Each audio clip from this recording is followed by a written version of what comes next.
Welcome back to Star Wars Dark Forces Remaster. This is Mission 3, Anoat City, the Subterranean Hideout. Of course, this walkthrough could be used for the original version of Dark Forces as well.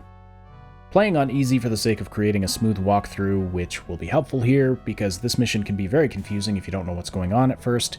Harder difficulties add enemies and may remove some of the items that you see in this video, so keep that in mind. First, I'm just showing you some areas where you can grab items if you need them. These are not secrets. They're just areas with helpful stuff. These are next to a central area that you'll be returning to several times, so if you find yourself low on ammo, shields, or anything like that, you can always head back here. Now it's time to crawl through some sludge. This room has 4 grates leading to 4 sewage channels. Only one of them can be open at a time, and that switch that I just flipped controls which one is open. By the way, there's some IR goggles near the switch in that hub room. You're going to want to grab them if you didn't get them in previous missions. Trust me, you're going to want them for this mission. Hopping over to this narrow ledge leads us to our first secret of 5 in this mission. It's very easy to fall off here, especially if you have auto run on.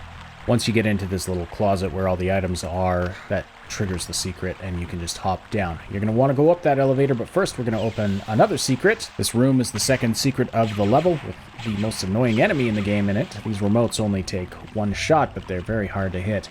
And then right here is yet another secret room. That's your third secret, so we just got the first 3 secrets in very quick succession. Now you head up here.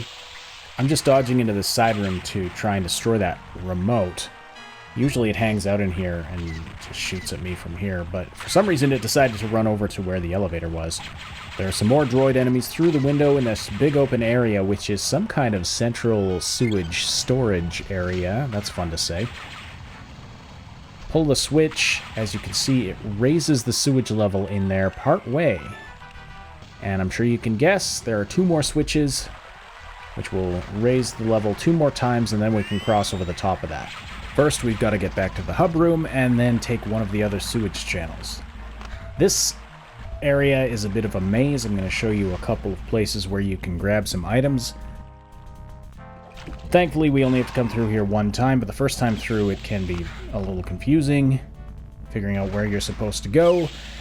And if you take too long, you'll run out of battery power for your IR goggles or your headlight, and then you're stuck in the dark, which it gets really nightmarish really fast.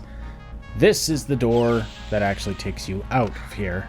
Once you're through this room, you'll find you're back at the start where your ship is parked.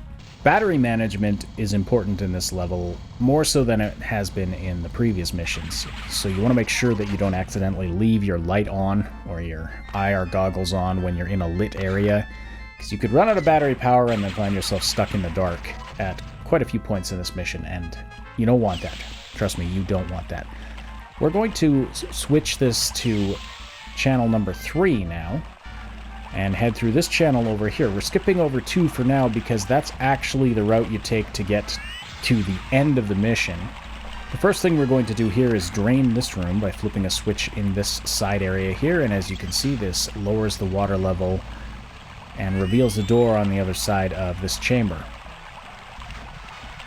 And through this door is another switch that we're going to flip to raise the sewage level in the central tank. And then once we're done that, we get to take a fun ride down a long, winding water slide of sewage. It's a long and convoluted way to get back to the hub room, which is actually shared by sewage channels 2, 3, and 4. But if you do things the right way, you only have to go through it 1 time, and that's what I'll be showing you here. If you're playing on hard, there are a lot more enemies in this area, and actually in quite a few areas of this game. This mission, I should say, and dark areas of this mission. One reason why there's a risk of running out of battery power, because you get held up by all the enemies. The first time I played this level, I ran out of battery power right at the entrance to this water slide, and I didn't know what was going on. I had used a code that made my coordinates appear on the screen, and they just started going crazy. I was so confused. If you duck into this little passageway to the left, there's some ammo you can pick up. But ultimately, you end up in the same place. This takes a while, and it's kind of dizzying and annoying, to be perfectly honest, which is why we don't want to do this any more times than we have to. That's why we skipped over path number 2 and are going to do that last. Otherwise, to get out of there and back to the hub room, you'd have to come the same way in order to get back to flip the switch and go through path number 3. Anyway, we're back in the hub room now. There are some batteries here if you have used your IR goggles, your lights. They are not there on hard difficulty, so just keep that in mind. We're going to open grate number 4 now and enter through here. This is completely optional. You don't have to come through here. I just wanted to show you there's some ammo and shields you can pick up. We are not going to go any farther because if we do, we'll have to do the whole water slide again, and we don't want to do that. So now we're going to open grate number 2 and head to the end of the mission. You may have noticed we haven't found any secrets in a while. The first 3 were all right near the beginning, and the final 2 are closer to the end of the mission. This is pretty straightforward. Just don't miss jumping into this side area off to the left here so you can pull the switch. Now you can cross over this area and head right to the end of the mission and avoid another trip down the water slide. Thermal detonators you can grab here, as well as some more ammo, and then just open this grate at the end.